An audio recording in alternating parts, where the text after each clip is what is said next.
So this past year, convenience store retailers have highlighted three main things that are top of mind for them. The first thing they told us is that they're increasingly seeing blurring lines between different competitors. So they see grocery stores, drug stores, as well as quick service restaurants or QSRs increasingly as their source of competition. And so as part of that, to combat that competition, most C-stores are introducing fresh food service offerings, increasing the amount of fresh food that's available in their stores. The second trend that they highlighted is that they increasingly see service as being one of the main determinants of customer loyalty and customer satisfaction. And then lastly, they're also experimenting with different delivery options and delivery services. So here in the United States, some of the things that we see are things like delivery by drone, as well as prepared meal kits, right? So the idea of having an entire family meal ready to go that you can actually buy in the convenience store, then get home and finish preparing it and feed your family. One of the big trends is introduction of fresh, so fruits, vegetables, yogurt, granola bars. And increasingly, our customers see that as one of the main drivers to drive traffic into the store, but also drive customer loyalty. Probably over time, you're going to see that food service takes up more space. You're going to see that the sort of center store maybe takes up a little bit less space in order to make room for food service. And that's not universal. There are going to be some companies that really just don't want to get into food service and remain primarily convenience and fuel. But yeah, I think as a general trend, you might see that happening. Yeah, I think restaurants do a really good job of generating a lot of traffic with their restaurant offering alone, right? And so for food service to really be effective, you want to be driving traffic not just from the petrol side of, okay, well, maybe I'll go in and see if there's any food, but actually rather be driving your own, say, lunch traffic when people need to eat lunch. But the key is that you kind of start with what you know well and you gradually expand from that and test out new ways to expand from that versus just kind of starting with like, okay, let's try to do everything well at the first go. It's just, that's operationally really difficult to tackle.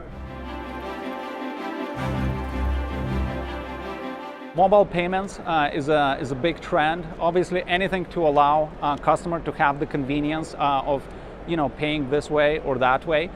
In the United States, we also see a lot of clients introduce screens at the pump that allow them to order food in store. And so while they're waiting at the pump, you have their attention, right? There are those 3-4 minutes while they're waiting to fill up the car where they're probably not thinking about anything else. And so having that screen right there has been one of the technological things that we have seen work pretty well. Over the past few years, there's been a lot of developments with the display screens and a better understanding of what we can do to actually provide a useful content that the consumers can actually use when they see the screens, but also might drive consumers to go inside, see something they hadn't seen before, or even purchase something that they may have a need for.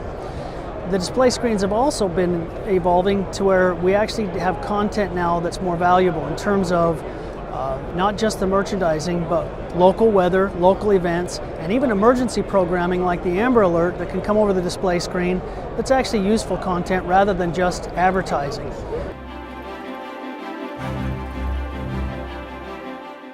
I think you see a lot of companies trying to move towards differentiating products. So for example, in beverages, let's say, whereas previously, you had kind of your typical fountain option, right?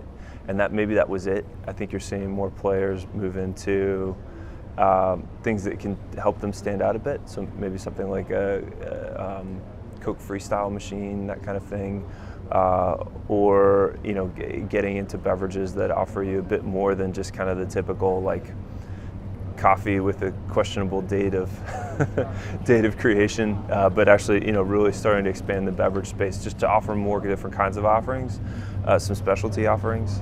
I think you'll probably see more of that. And the great thing about those types of products is that they carry more of a margin benefit, right? So they actually, you can get away with charging more price for that if people believe the quality is there. As we're seeing consumer trends are shifting. 2016 is actually the first year in the United States we've seen bottled water consumption outpace that of carbonated soft drinks. So consumers in the US are just making healthier choices for themselves, which is great.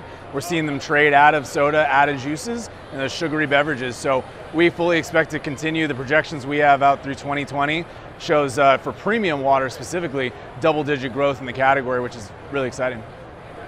Yeah, energy drinks has exploded over the past 15 years. Maybe, early 2000, the category was about 100 million. Now we're seeing projections to be at 19 billion by 2020.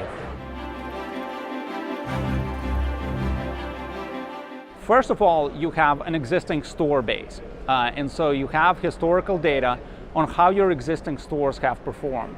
You can then bring factors like demographics, competition, weather, and so on and so forth. And you can actually figure out, well, for those stores that I have today, which of those factors actually correlate with higher versus lower performance? And it's not as easy as just looking at the overall sales volume.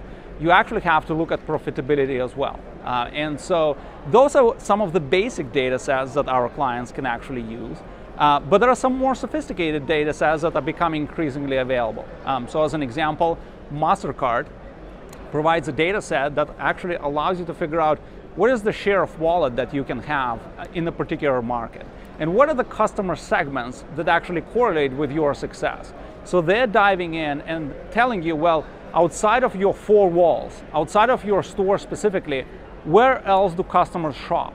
And so you can then say, well, as I'm opening a new store, I can actually open it in areas that have this kind of retailer or this kind of restaurant or this kind of XYZ, because you can actually use that MasterCard data that goes outside of the four walls of your specific store and really understand the trends about successful versus unsuccessful locations.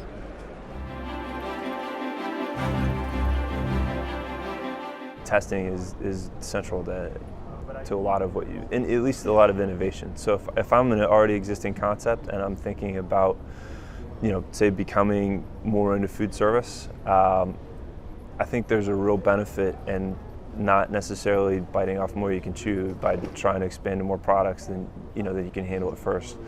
Trying to expand and do it in all of your stores at one time, but really build on incremental success. So start with something, prove it out, and then build it out to the rest of your network. One of the things that we encourage our clients to do a lot is actually trial new products in market before rolling it out more broadly.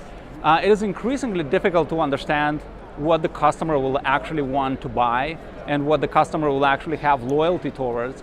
And so really the way to actually prove that idea out is to try it in a small subset of your stores, see how it is performing, and then use that information to actually decide on the go-forward strategy. And the reason why this is incredibly difficult to do, but also incredibly important, is that as you're introducing this new product, they will also have impact on your existing products.